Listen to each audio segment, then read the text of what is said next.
people see this side of you? I don't. I feel this raw Melissa side. I was saying it on the live. I'm like, guys, let me just tell you something. I know you think they're wholesome and they're this and they're that, but they are two of the best badass entrepreneurs. So I don't know what we're going to talk about. It's like, this you know whole, she's a triple fire sign. Do you know that? Yes. I mean, it's just burning inside of me. Oh gosh. I feel like she's holding back all this. I actually so do much feel energy. that way. I feel it from you. You do? It feels like that, what is that? That pong, what is that? Those games you pull back the thing, the ball, you pull it really, really far back and you let it go and it goes all around the thing. I feel like we're just pulling you back. And when you release, the thing just I'm goes. feeling the year of the release is coming. It's not coming this year. It's coming next year. Ooh. Yeah.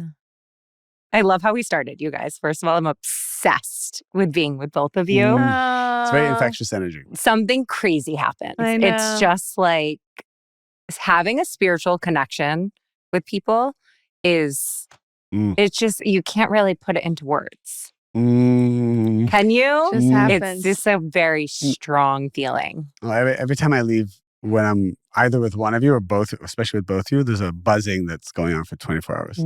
Buzzing. Like putting your finger in a socket almost. Oh my God. Yeah. Like when we were in Miami together, I was high off our own supply. We were ignoring everybody. So high it was 5 hours. We're ignoring everybody. I know. We were there to be at the event and we just hid in a room and we ignored everybody. Me too. I had people coming to meet me and just message me for hours. Where are you? I was really rude. No, we just... I did this room, like, can I come to the room? I said, no, you can't come to the room.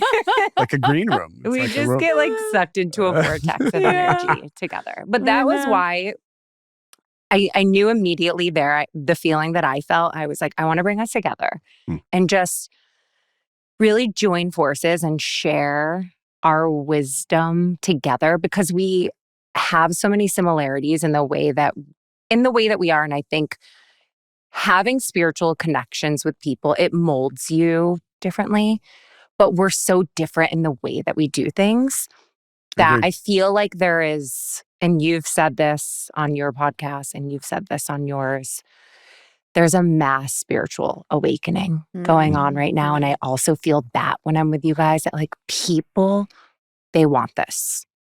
They want this. And when I bring it back to just like a granular level of being able to reflect and see my own journey, I know that I have gotten to this place because of my spiritual practice. And I feel like I've been shy about it. And that is just a whole other podcast. That's such a common theme, I think, amongst the three of us. We've been holding back or shy about or didn't feel, I don't know, timing was right or worthy enough to share it. And it's just starting to leak out now. Just percentages of it. Yeah, I feel that too. It's like you can almost convince yourself that you're sharing a lot, but you know that that's like the only part of the iceberg that you see and that there's like so much underneath. And what I'm really seeing is that people are so thirsty. And I feel like I think about my 22-year-old self, right? All the time. That's who I'm talking to.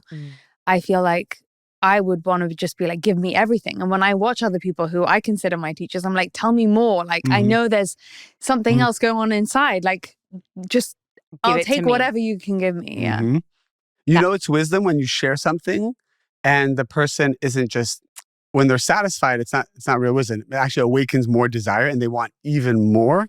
That's how you know you're giving somebody light of the creator, because it creates a new vessel in them. It creates a new desire in them as opposed to satiating their desire. And the other thing I was thinking about, because there's so many directions this can go in, so we can just throw it out there. I know none of us prepared for it. Well, speak for yourself. I know you David. have notes, which I was actually happy. I never really look at notes. It's more of just like an energetic download before. I want to see what's on it those was cards. Just really pulled from the Q&A and just you had a lot of our people energy. write in about. Ton of people. But I was thinking people want to hear kind of the spiritual content. I think people want to hear about relationship content. And I think what a lot of people don't know is the two of you are two people I admire and actually I learn from a business point of view. So the things that you guys have created, because I'm way far behind on this. I mean, stop I'm it, sorry. David. No, I'm not That's just, why we're I'm not over just here like and he's kissing there. ass here. I'm telling you, I walk in, I see from a tech point of view that the technology that both of you have created, one, the amount of FOMO I got just from seeing what Jenna's done in the last years, just by herself, by the way. No like massive tech team, just all these limited beliefs shattered in my mind when I just saw what she's created and the millions of people she affects. And then I walk in, I see that what you've launched with your community app just yesterday. I don't know when this is going to air, but this was just a yesterday thing. And I just got so much FOMO. I just wanted to run out of the room and go back to my team. Like, guys, like we are behind on everything. And so it's inspirational. I only want to spend time with people that I'm like, I feel like I'm falling behind because it awakens something. And that's, the vessel's expanded. So the miracles come from that. So I do want to give you that. I don't know if people know this about the two of you, but you're phenomenal entrepreneurs and businesswomen.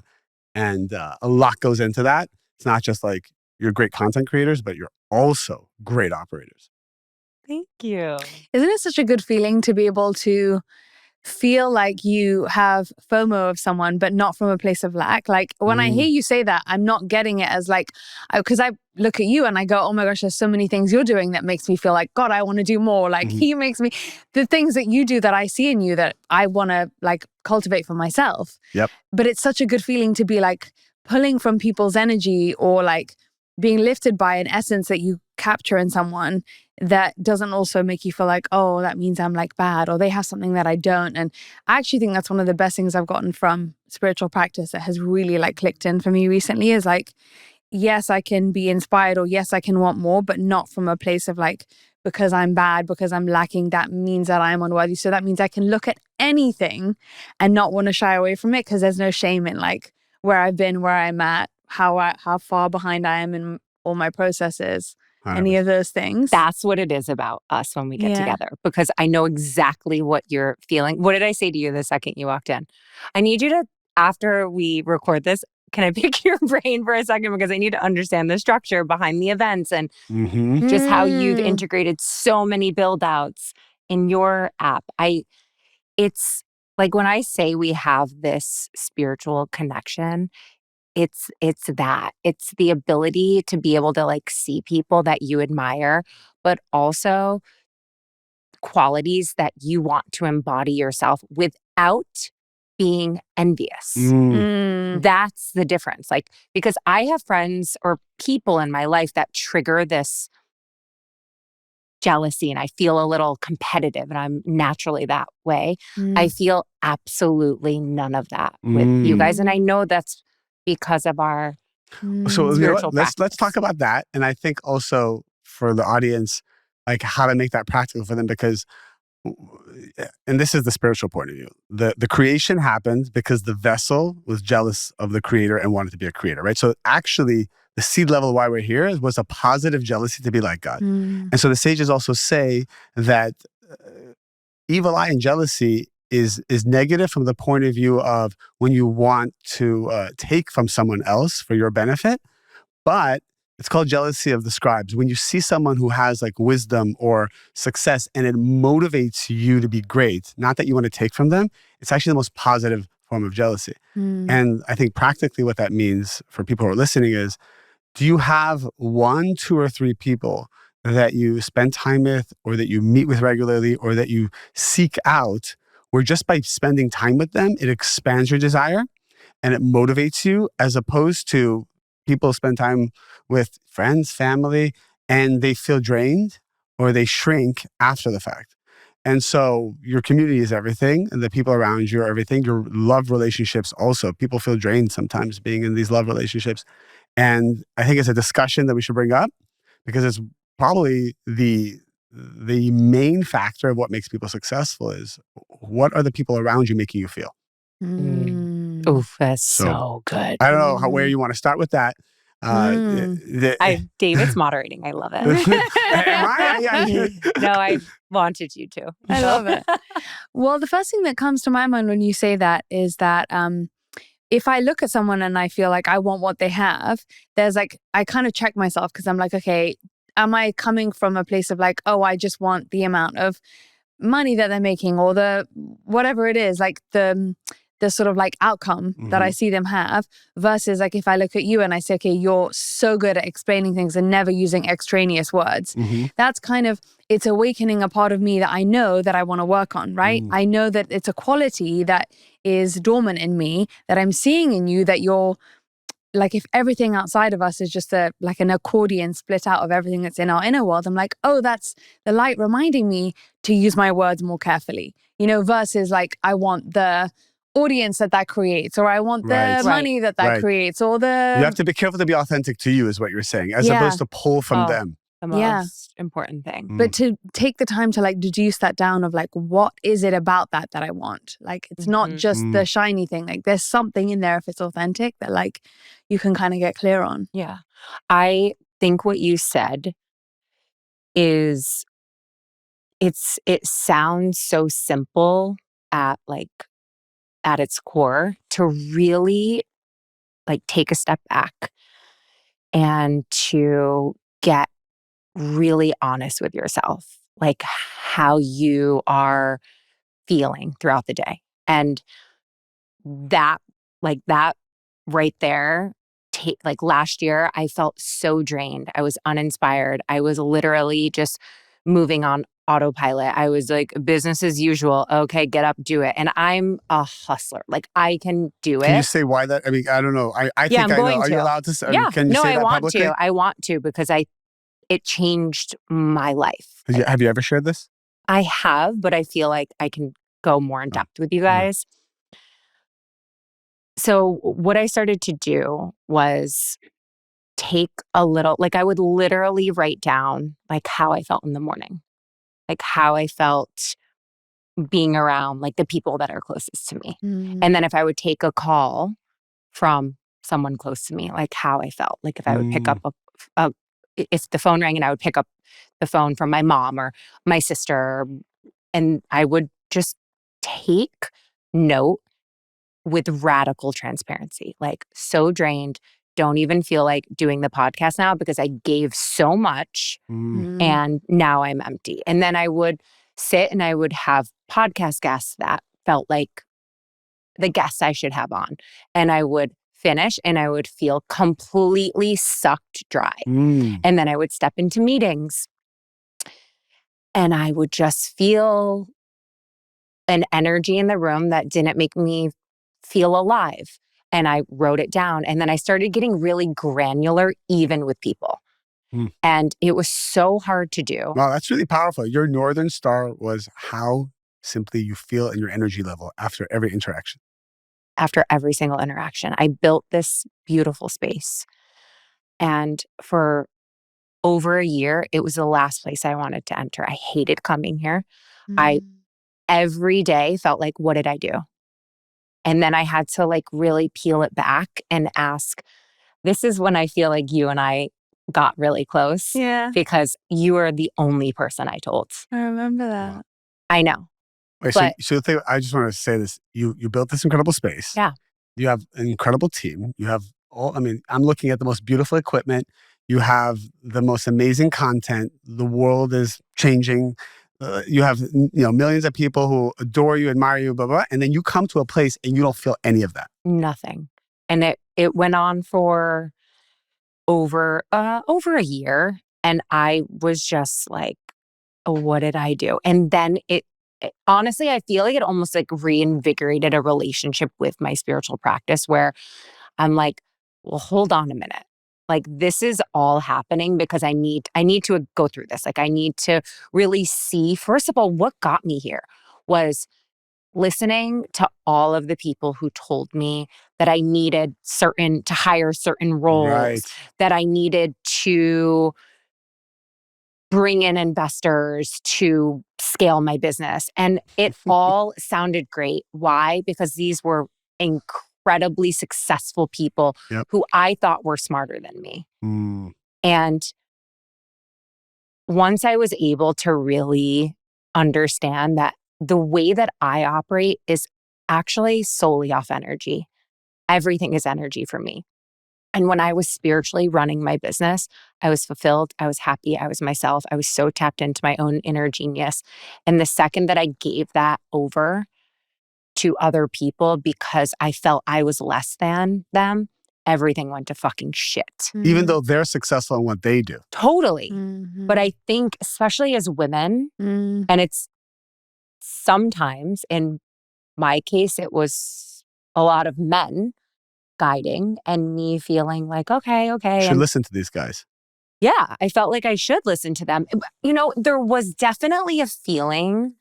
And I also want to say, I don't regret any of it. I am so grateful. I swear to you, when I got over my own victimhood of it, because I was blaming everyone. Ugh, that person, I shouldn't have hired them. They're the reason this. I shouldn't have listened to this person. They were wrong. I did that. And I am the type of person, like, I have to go. I have a very dark side. We talked about this. I can dip so low. I can get depressive. I can be nasty. I can be a little mean and overly direct where it's hurtful to people.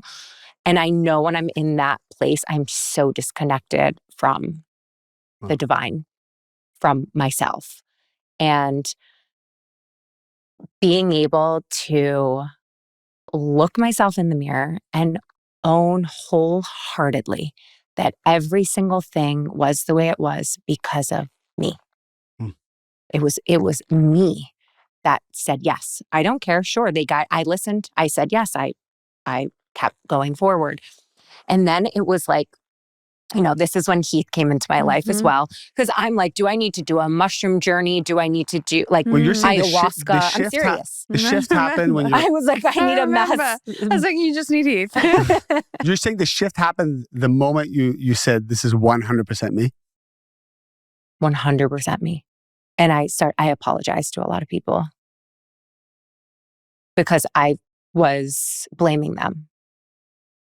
And then it was like who? This is what the people want to know. This is what the people want to know. Who's at the top of the list? Who's at the top of the list? We can always cut this out later if you don't want. Listen, I feel like I've danced around, but and all of these things were not my husband at all. But there was a few things that I felt like, okay, like he's done this. Like I'm gonna just lean into his your husband is an guidance. icon in the space, and everything he's done is, you know, he's got the Midas touch. So naturally, I was like, tell me, what do I do? I would be the same. Yeah. Everyone's like, well, whatever they did, and people have tried to duplicate what he and Jason have done, and then it doesn't work. It's not authentic to them. Right. So I think that was my biggest mass awakening, was just being able to understand and really take it back to, like, I built what I built from no strategic advice. It was being so locked into myself, to source, to a power far greater than me, and staying so deeply connected to that. The second that I got sucked in to a strategic mindset, it took me so far out. I was so unhappy. I swear to you, I wanted to step away. I have had members say to me, I thought you were going to. They felt the energy. It. They felt the energy. They felt it. Do you think people listening now are like, does everyone have this ability that everybody here has, where if they just follow that inner voice, or are some people just meant to actually, you know, be the number two, or to listen to other people, or to support other people? Does everyone have this ability? I think everyone has the ability to tap into the depths of their soul and what they're meant to be here to do. I don't even look at it as like a number one and number two, because I don't think everyone is meant to be going off on their own and being an entrepreneur and building something. I don't. And I also think people have to get so real with themselves with that, because stepping into that zone, it knocks you out of your authenticities just because it feels like you have more freedom being an entrepreneur. You don't. Right. 100%. Maybe in a few, you know. You know what's powerful about ways, this And wait, and then so I want to finish this. That shift happened. You did the apology tour. Then what happened? The apology The tour. apology tour. Then I got to work. Yeah. And I had very difficult conversations. And I made very hard decisions that I thought was going to break me. I was so emotional through the process. Like, I'm so empathetic to a fault where I feel so deeply. I put myself in other people's shoes. I hate even thinking about hurting someone or taking something away. And then I shifted my perception around that. I'm like, hold on a second. What I know to be true is when you can identify that you're actually doing that person a disservice by keeping them to save feelings, whatever it is, you're stunting their growth. Mm-hmm. And they have to face that painful feeling as well. The thing is, most people can't, right? Most people can't what? They can't face their shit. Like, they can't face the fact that I feel very strongly about this, like that they're contributing, right? It's almost similar to like at Mary Roots, we have, I think, 210 employees. And what we've realized is if someone is not happy or someone's not performing well, it's indicative of a conversation that needs to be had, because if you don't address it, it becomes a black hole within the whole company. Oh, yeah. Yeah. And so I guess what you're talking about is you come to any space that is yours, whether it's a company, whether it's a friend group, whether it's any kind of partnership. If somebody doesn't feel good and something's not being talked about because nobody wants to hurt somebody or there's approval issues or whatever, this is a cancer in everyone's life, financially, spiritually, emotionally, relationship-wise, and then that cancer spreads. It goes home, it goes to your kids, it goes to your love life. Yeah. And so it sounds like the practical lesson is like your immediate auric field, whether it's your business or your social group, whatever, has to be so tight. It has to be so authentic because it's your whole life. That's where your energy source is. And I remember, we never, this whole investor concept, it's so tricky because we avoided having investors for 7 years at Mary Roots. And then we knew that the responsible thing to do was to bring a partner on. It wasn't so much about the money, but a partner that can professionalize things to go global. And I remember this phone call. I called different CEOs because I just what did they experience when they brought in investors? I remember calling the CEO of, I think it was Clavio. It's like huge, multi-billion-dollar public company. And I asked them, I said, can you give me your best advice about bringing on a partner? And he said to me, he's like, all these people, they are financial engineers. They've gone to the best schools. They're McKinsey, ex-McKinsey, ex-Harvard, ex-Ivy League. They are brilliant at what they do, but they will never be a founder, because if they were, they would have created the company you created. What you've created, they have not created. And so remember in your heart and soul what your gut tells you. It will always be more powerful. You should listen to them because they know how to create structure. But when it comes to the vision, when it comes to the culture, when it comes to the energy, nothing will replace the founder's heart, soul, and love that is injected into a company. And what we know is the minute the founder's energy leaves, the whole business doesn't have that soul that it once had. And so this is why new companies emerge. If a person wants to know what opportunity exists in a space, look at a company that was just sold to a larger company, a strategic company, one of the big corporate companies. 85% of those employees jump ship. The founder's magic is gone. It becomes corporate. It's a whole different consciousness. And now that's a white space, actually an opportunity to come in. Energetically, there's an opportunity to come in to innovate. So, and here's the other thing. We've hired, I want to be careful how I say this. We've hired people to kind of replace our roles, Mary Ruth and I, and they're very good at what they do, but the energy and auric field of the company doesn't always benefit. There are times where you need to delegate, but what I have seen is to trust yourself is such a powerful thing. To listen to people, but then ultimately trust yourself. That right there was what shifted everything. Was just really being able to, well, I was overwhelmed, to be honest. Like, I'd never run a business before, manage all these people, CEO, founder, creator, on the mat, kind of driving the ship, but also operating in a sense. And then I felt this like, oh God, please help me. Everyone to do it. I swear. And I was just like, okay, yes, perfect. Sounds great. From where? Hired. And I was just like, From everyone. Where? From where is horrible.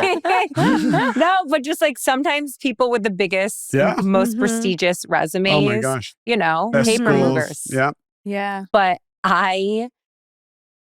and then I'll remember, I remember this message from a member so vividly. And it was like, you're so checked out. Oh my God. Yeah. Just wrote to you You're that? so tapped out. It feels like you've stepped away and you're over it. And then, it's like a combination of that stuff kind of building and then me being like, what am I doing? Like, I'm not even excited. I don't even feel like and I'm just like, okay, here's the work, and I'm like filming 3 workouts in a day. I'm like, that's not me. Yeah. Why am I working like this? And then it's like, it takes so much time to peel it back and to understand. I had to understand me as a person. I had to understand why I was feeling the pain, why I was feeling so challenged, why I was feeling so empty, drained, all of the things.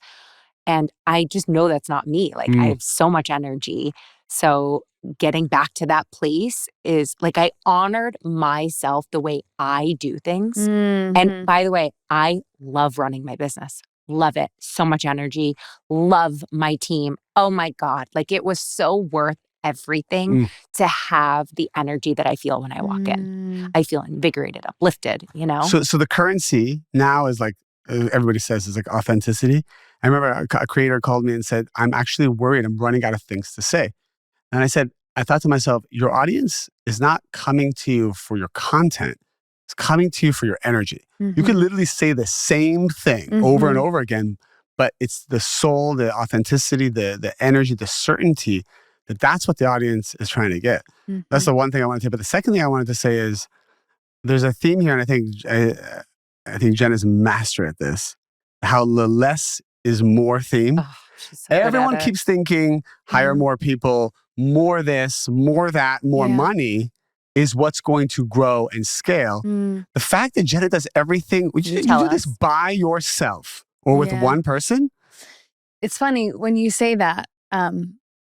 I think about this all the time because I think everybody would love to have like, okay, well, if I just do this and then I rinse and repeat, then I'll be happy forever. But like, that's why the spiritual growth won't ever let us switch off. It's like, no, you have to constantly reassess, refine, like see what else is going on. And it's a process of getting to know yourself even deeper. So you got to a certain level and then it's like, oh, okay, well, I need to honor this new thing about myself or this thing that only felt like it was a small thing.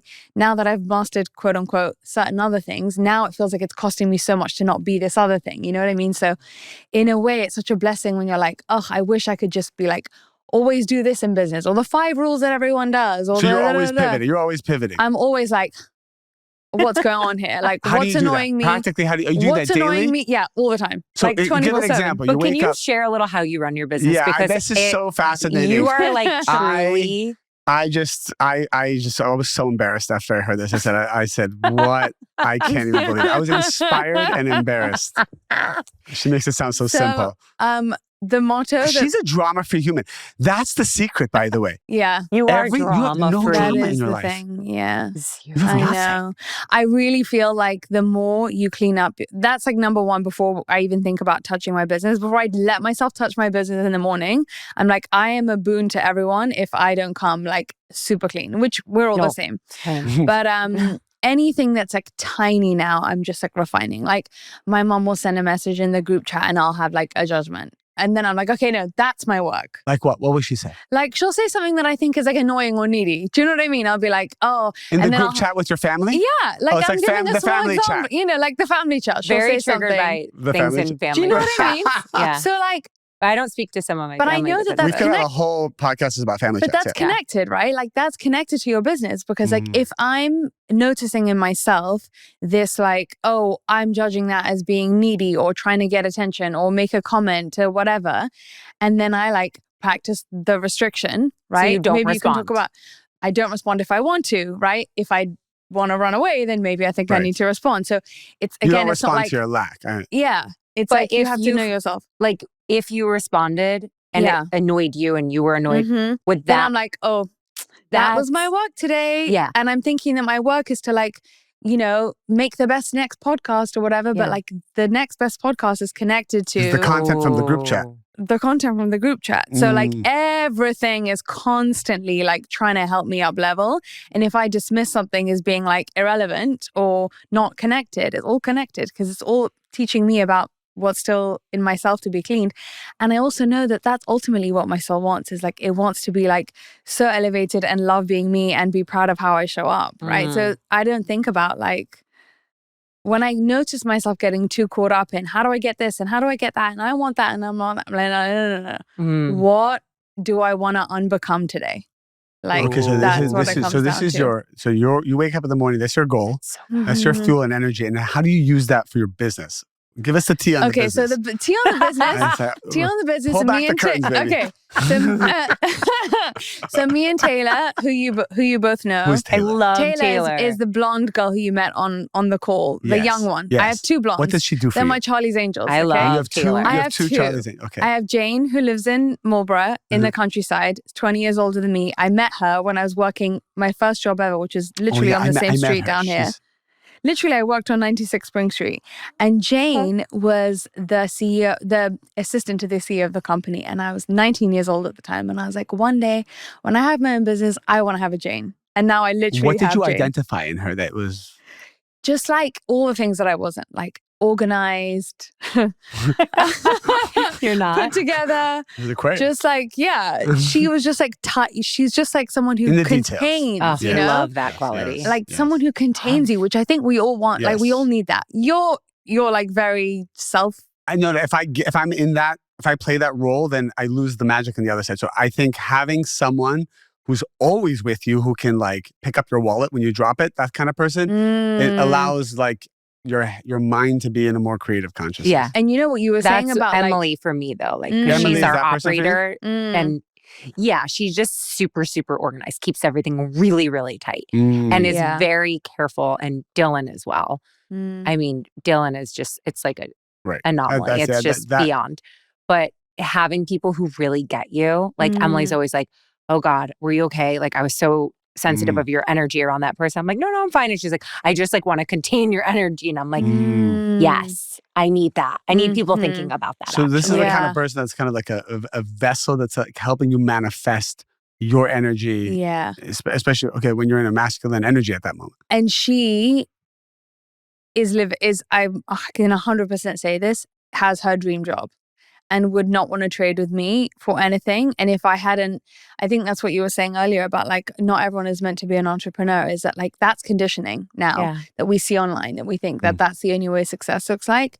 But actually when you are in your own stream of alignment, you bleed alignment into possibility of everyone else's stream who's adjacent to you.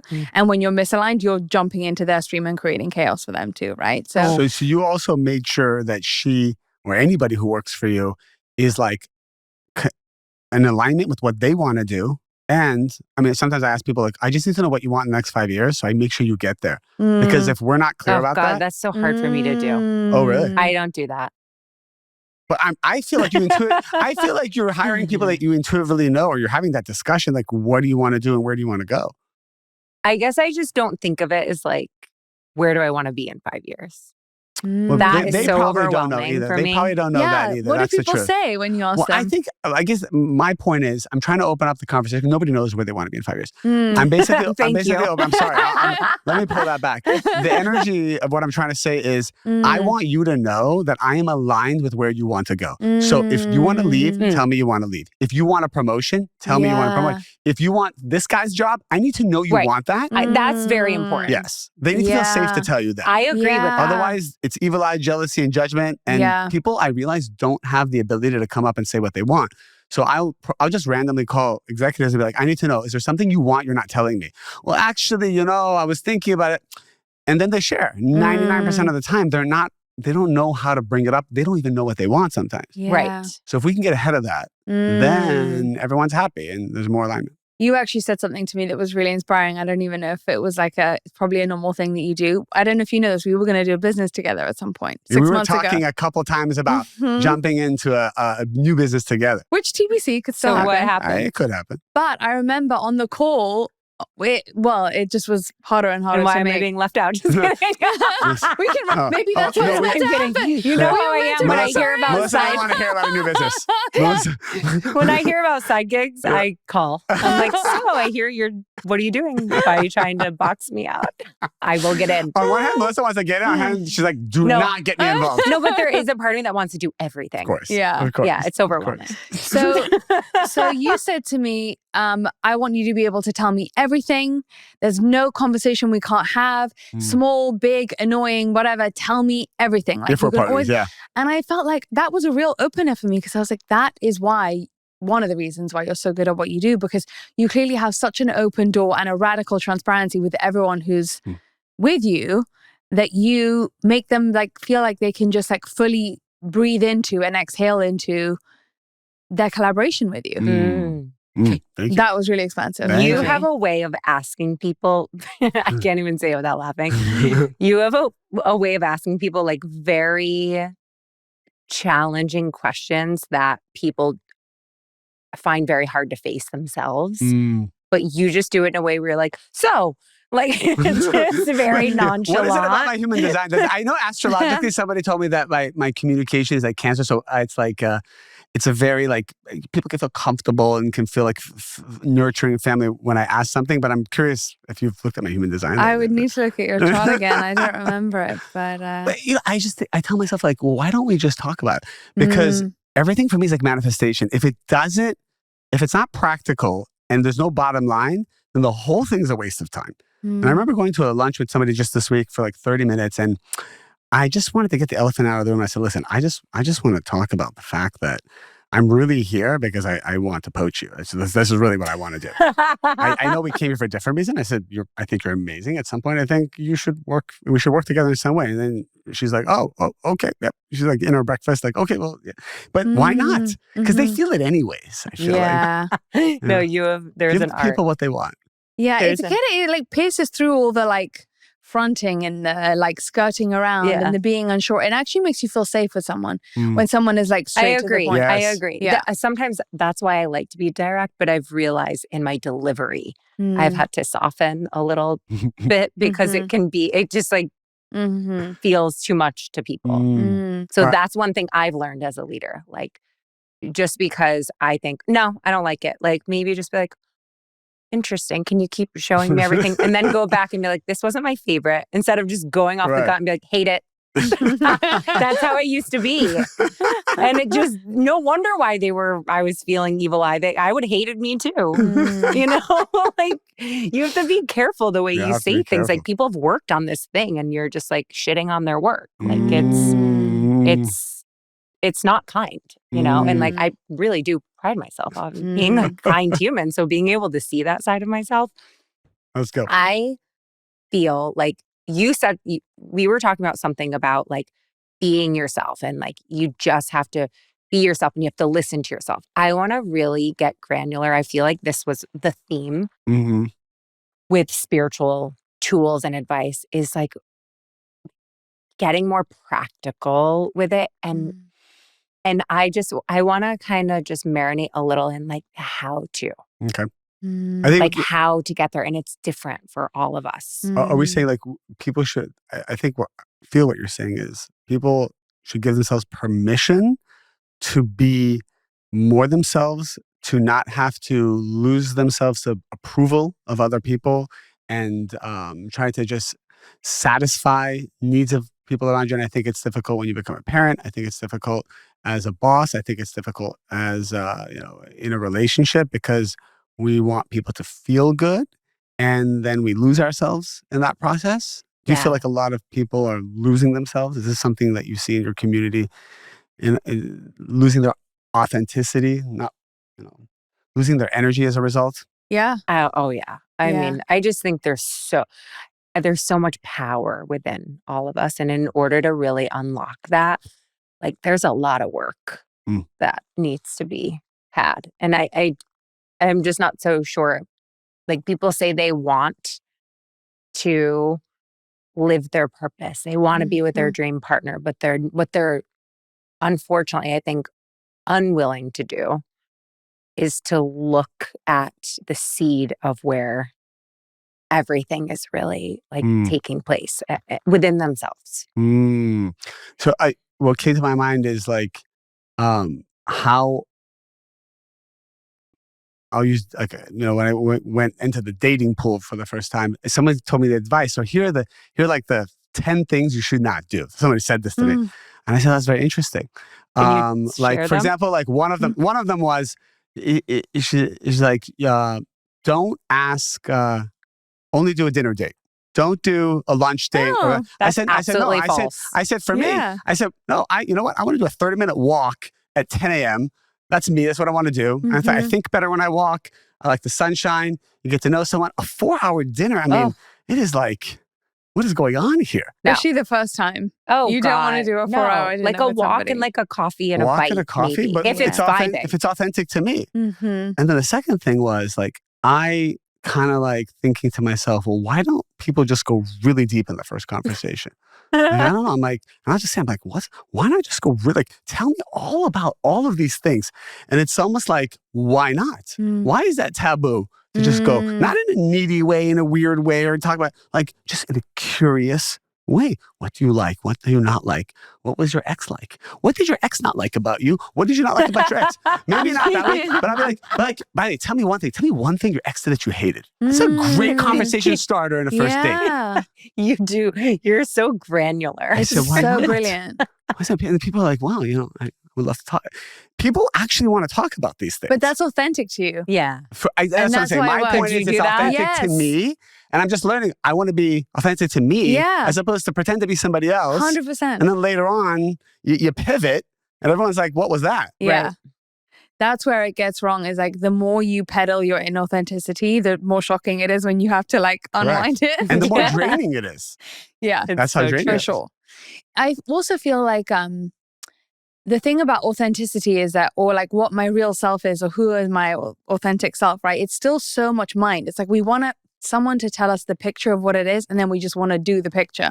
Whereas actually, like, it's the scary thing of like meeting the moment as your unthought through self. It's like, okay, I'm just going to notice what my organic nature is going to want me to say in this moment, and test that out. And do that. And what's the worst that can happen if I say something silly that comes out of my mouth, or that I'm awkward, or that I'm whatever, all the things we worry about. Yeah. That's what makes us contort, right? And like pre-think things and pre-be things and whatever. Like, so we kind of have to like fly off without the handle, without the manual, and just like fall through space. Right. And then that's when you can actually pick up the intel that helps you like pivot and say, hold on, that wasn't really me, or hold on, I prefer to do it this way, or I noticed my own I can't believe I said that. Or I had that happen the other day and I'm still feeling it. Oh, I woke up with an emotional hangover. I'm like, why did Yeah. What? You would have thought I was drunk. Don't even drink. Why did I say that? But then isn't that so it's someone we all interesting? know. I am not going to say. Oh, I'm going to ask you details of that. I'm just waiting for Jenna to finish before I ask you the details. I'll tell you guys at lunch. But then that's the transformation. Is like, did I say that because I felt insecurity?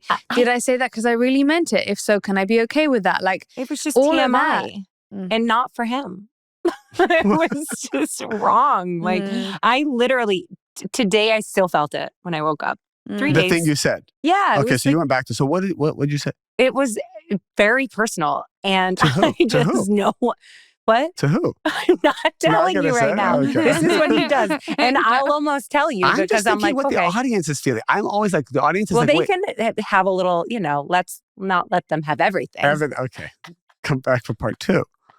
So how the hell do you mold into your authentic self? How do you, I did a Q&A recently and someone was like, how do you, like, what has gotten you to being so authentic in yourself? So I like what Jenna said. I like basically it's two things. One is test doing things that feel good. Jeff Bezos has this famous line. He said, you should test everything that can easily be undone. Meaning, you don't just rush into something that'll be very difficult to undo. But if it's something that can be undone, or if it's something that can be fixed quickly, you should be testing it. Because it does one of two things. One is, I agree. If it works, you have certainty. If it doesn't work, you have certainty. So the result is always certainty, and certainty is the prize. Yeah. When a person has certainty, they have charisma, they have manifestation, their auric field is like powerful. People love being around people with certainty, and they hate and they're drained being around people who have anxiety and doubts. So when you test something, you're guaranteed to have certainty. Yeah. The issue becomes that people think, well, if I test this, I'm going to be either embarrassed, I'm going to ruin my reputation, I'm going to look funny. And the spiritual backing to that is, if your intention is to test being authentic, because authentic is aligned with the creator, as long as that's your intention, you are protected. You have full immunity. The creator will protect you if you're testing things for the sake of being authentic, which is the sake of being connected to the light of the creator. So I think just people getting that permission to know that no matter what, you're okay. Really no matter what, you're okay. And the most successful people in the world, you think of the most successful creators, the people we love listening to on TikTok, Instagram, the people I stop to hear what they have to say, it's like, it's not that they don't give a shit. It's just that they're saying what they truly believe, and they're not pandering. They're not kowtowing they're not just saying something because they know it's going to get a click or it's this. It's like, here's what I really believe. And there's energy in that. Yeah, there is. I also feel like when we say authentic, there's so many unique gifts inside of us that if we kind of energize them and we really double down on them, they could become ginormous. And I don't just mean ginormous like, okay, the outside measures, but like in terms of the journey of our soul. But we have such a homogenized version of what authenticity is and what it can bring us. So we think authenticity means like being like a TikTok creator or speaking your mind or whatever. Whereas like someone's authenticity is telling a story in an original way, or someone's authenticity is explaining things super clearly, right? Someone else's authenticity is making things like slightly more beautiful than they were yesterday. But we have such limited amounts of like being able to see that the tiny little seeds that we could feed inside of us could lean into becoming something really big, because we already only see the results of someone else who actually took a chance on that small thing that they do really well. So it's almost like we don't necessarily get encouraged to believe that our authenticity could lead it to become something really rewarding and really amazing, because and that's what we don't get to see. We don't get to see the whole story because we come here for the unknown and watching how the movie unfolds, and that's what makes it fun. But it's also the infuriating part, because we're like, where's this going to go? When we like feel when we're so in lack, we're like, how can I just do this? Like when I first started giving human design readings, firstly, When was that? 10 years ago. You started giving readings 10 years ago. No one was doing readings. I had a food business at the time that was doing really well. And how old were you when you started? 28. Okay, you were 28 when you started doing readings. 28 is when I started doing readings, and I sat my dad down and I said, listen, I am going to give up my food business and my drink business, and I'm going to start giving people readings of this thing called human design that I cannot not do. And at the time, no one was doing human design, okay? It was completely unheard of. My dad, honestly, I thought he was going to look at me as if I was saying I want to be wheeled out on the lottery with a wig and a crystal ball. Like it was so cuckoo. Do you know what I mean? And he was like, dad's listen, a successman businessman who's a type A personality. But he was like, if you love it and you get really good at it, because when we were growing up, he was always like, I don't care if you want to be a dustman, but you be the best damn dustman in the world. Hell yeah. And then you'll see where that leads you. So I think that was like a positive. We always talk about like the negative conditioning, but that was a really positive conditioning that I got. So he was like, if you love it, you'll be good at it, then you'll be successful. So I wasn't like, is it going to get me? I didn't have any idea I was going to do an app. I didn't have any idea I was going to create my own technology. Like I didn't have any idea of any of it, but I just followed like, okay, I'll just trust that if the creator wants to make me do this one thing that I cannot stop doing, then it's me and my essence and my own like shining of your own like magnificence that brings the energy and the potential that like along the way, it's not just peaking at doing readings. Like so it's us that make you're that. Doing readings, and is that taking off right away? Is that slow? My wait list grew to 1.5 years. Right away. straight away. And how did you promote that? Literally word of mouth until a podcast. Okay, so you didn't even have a podcast then? Didn't have a podcast. And did you have your following on social media? Nothing. Okay, Zero. so you just told friends. I told one person who told me to get into it. She gifted her best friend a reading for me. I was charging $85 at the time. I was going to say, how much do you charge? Stop. I was charging $85 for an hour. $85 for an hour. Okay. Literally. And in the beginning, it was gifted. Because by the way, that's the way to start. Oh, Yeah. yeah. It's just to gift it to people. It's true. Yeah. Right? Here's the value, but here's the gift. Yeah. And you did it for one or two people, and what happened? Then the friend told the friend, and then the friend told the friend. Actually, something I really want to say, which is that people ask me all the time, is it your Instagram that you say have like grown your people, whatever? I really think, and it's that Simon Sinek TED Talk, I don't know if you guys have ever seen it, where he talks about how much if you really speak to people who are early adopters, they love to tell their friends something that has really changed their life. If it's a makeup product, if it's a whatever. I think word of mouth is the original social Agreed. media, and I it agree. is so underrated. Agreed. Yeah. So there's so many people that write to me and say, I don't want to do any Instagram, but I want to grow a business. And I'm like, please no. The mantra, and this is honestly, you're asking me Huge. about my business. Me and Taylor, we say this every day. We say, make good shit. It's true. That is it doesn't matter what it is. And you just that revealed you the huge focus on. secret. 20, 30 early adopters. These are your super fans. That's how you get 1 million. Those 30 bring 1 million people. Eventually, that creates the momentum to get there. Yeah. If you awaken love in people, they want to share that with people they love. I really just... Okay, so we have to continue. So then you had a wait list within a year. You still don't have social media? Mm-mm. Okay. You're just doing readings. How many readings are you doing a day? I was doing 4 a day. 4 a day. Was that draining? Sometimes 5, and I was like... You're finished, right? And these are all virtual. Yeah. All virtual. All virtual. Okay. Yeah. And then when did you start your podcast and when did you get on social media? Podcast was super, super recent. I started... Really? Yeah. Really? I thought this was an OG podcast. No. Oh, I love your podcast. Thank you. I live for it. Like Oh. I would love to a week. I know it's a big ask, but I just Your you podcast guys- blew me up. I thought this was like something that was like 10 years, like 1 million people downloading this every No, week. I think people that really listen are people who are really every Tuesday. connected to Just it. like You see, your Oh. intention, you see, that's really powerful too, because you're drawing in the people who are all in. Hmm. It's better to have 100 all in people than a Mhm. million whatever people. And we see this Yeah. with like creators who like post married with product. You know, they can have 10 million followers, just like whatever. Could be like Mm. $100 they probably in bring sales. in the most people. Like Mm. right? Yeah. When you have when you have like a Melissa's type community, you say like Mhm. one word Yeah. and they flock to it because Yeah. they're all in Totally. whatever you're doing. Yeah. you said something I'll never forget when I was so unhappy with this is back when I was like fit modeling, taking acting classes. And it was like, I felt drained. I felt like I wasn't really like utilizing my full potential, but I had no idea like what to do. Like I just, I didn't grow up in a household where we like sat around the table and we talked about like grades or what I wanted to do. It was like those conversations just didn't exist. Mm. In my house, we were just surviving from Mm. 1 minute to the next.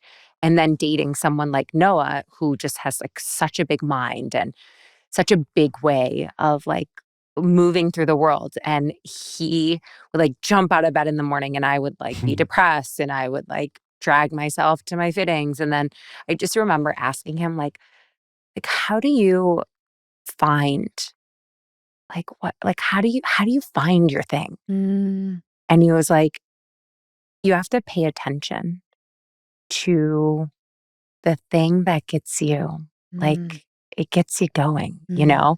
And I was like, okay. And he said, but whatever it is that you do, you bring greatness to it. You be the best. Mm. You Mhm. bring excellence to whatever it is. And I think that is the thing that I have seen from having a team.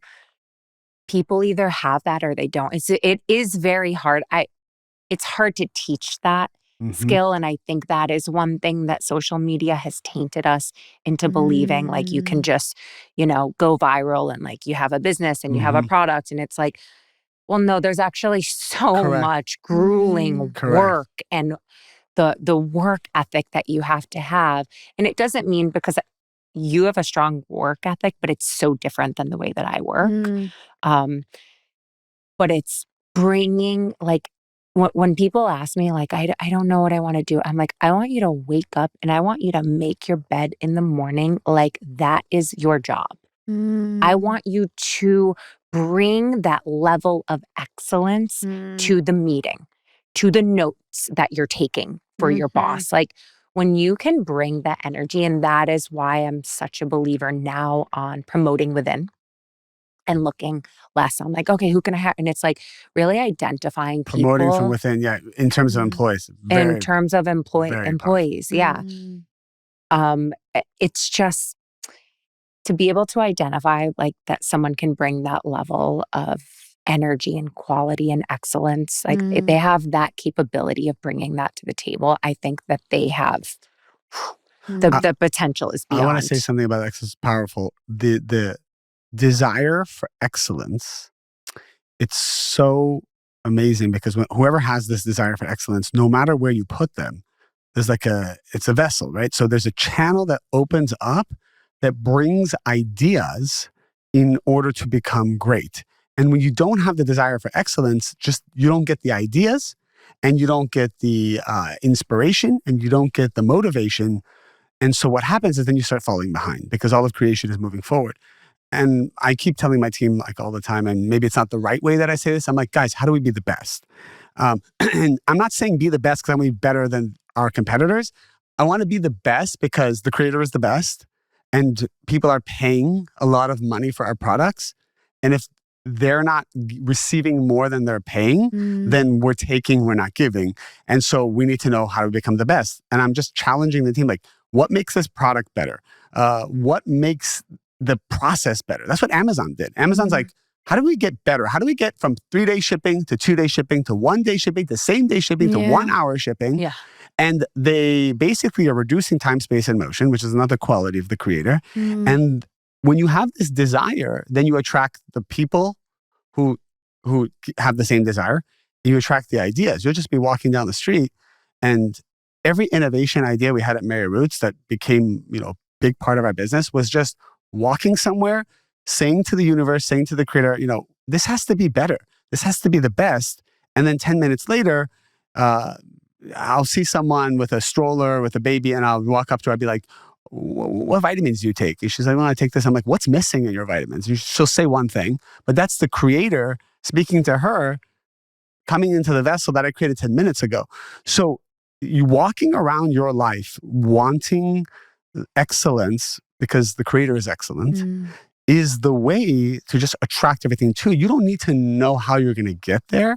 You just need to hold that desire, that container everywhere you go. And the negative side is trying to constantly make us fall into darkness and stupid things and, all these distractions. But the true spirituality is, what percentage of your day are you walking around with a vessel and desire for excellence? And don't you feel like ultimately that is the rewarding thing that we really want behind all the things that we want, is like we want to feel that we are more divine than we are flawed. Like the feeling of like being so happy with the energy that you brought to your day, to other people, and also loving, awaken that in other people. You know what I mean? Like loving being a channel so that other people, and you can see like whether it's your family, your friends, your people that you serve, anyone that you work with, like just being able to witness your own power too. Because I was the last person that thought I was capable of greatness or excellence or any of those things. If you rewind, chances were not looking good over here. But isn't that the thing? It's so weird that everyone needs to realize how insecure the three of us have been growing up. Oh with my everything. God. So insanely insecure. What do you guys think was your main insecurity? I think growing up poor was really hard. Like just always trying to act like I wasn't, What was yours? I asked myself this question. I don't think I've never shared this publicly, but I asked myself this question, like, what motivated me at 15 to just go out and make money? What motivated me to like I finished college in 1 year. I'm like, I wanted to be the best at everything that I wanted to always have the most this and the most that. And then I found Kabbalah. And truthfully, I found Kabbalah and I'm like, well, this wisdom is going to make me the best. It wasn't, I wanted to be a spiritual being that I want to be with the creator. It was none of that. It was like, okay, I found the hack of how to get everything faster than everybody else. I know the spiritual lessons. I'm going to do it. And so everything in my life was like that. And then one of my friends one day was a colleague of mine. He said, there's something I noticed about you. You only will buy the best this or the best that and the best this, the best that. Like, where's that come from? Like, something's not right here. And I was thinking about it and I was asking, and I realized that this is kind of a message that came to me. It was very deep. I decided at one point to go to therapy with even my parents. Because as Aquarius, I kind of like left for 10 years, went on this spiritual journey, traveling the world. My parents like love me so much. And I can't believe like I just like disconnected from family just to go like save the world. I did that too. Yeah, did you have this similar? Yeah. I did when I moved here. When you moved here, disconnected? I was like, see ya. And I'm like, why did I do that? So I went back. When I went back to LA, and you have your own kids, so you appreciate your parents more. And I said, guys, let's go to therapy. I want you to meet my therapist. And I kind of went and I started asking my parents, what was your life like? I asked my mom, what was your life like? And my mom told me something. One, I wasn't supposed to be I wasn't a planned baby. And when they came from Iran to the US, my brother was 11 years older. They had no money to speak the language. They had nothing. And then all of a sudden I was born accidentally. And so I wasn't really like a wanted baby. I wasn't supposed to come. Like, it was very difficult. And then my mom said that she was so violently ill with me, like morning, day, night. Like, it was like this energy of like, I came to this world. It makes me emotional. I came to this world as like a problem. I came to this world as like a nuisance almost. I thought to myself, I'm like, this is obviously a past life thing too, but the seed level of my entrance into this world is like, I'm a bother, right? I'm almost like getting in the way. So I told myself, everything that I do now is, how do I just add value? How do I not be a bother to anybody? And how do I, by being the best, that's just more energy that I can provide for everybody. But it's all to tell myself, oh, I'm not a bother. I'm actually okay to be around. It's something like this. It's very interesting. So it's a very deep need for approval that I think it was 2-3 years ago, it kind of clicked for me. And maybe there's even a deeper layer to that I'll discover later. But at least for now, I tell myself, I can't be doing any of this stuff because to fill that, it obviously has to be a pure purpose and the intention of being with the creator. But that's the truth. This has been a deep insecurity, being the best, but from a very insecure place, which is something that I want to transform. You transformed it. Wow.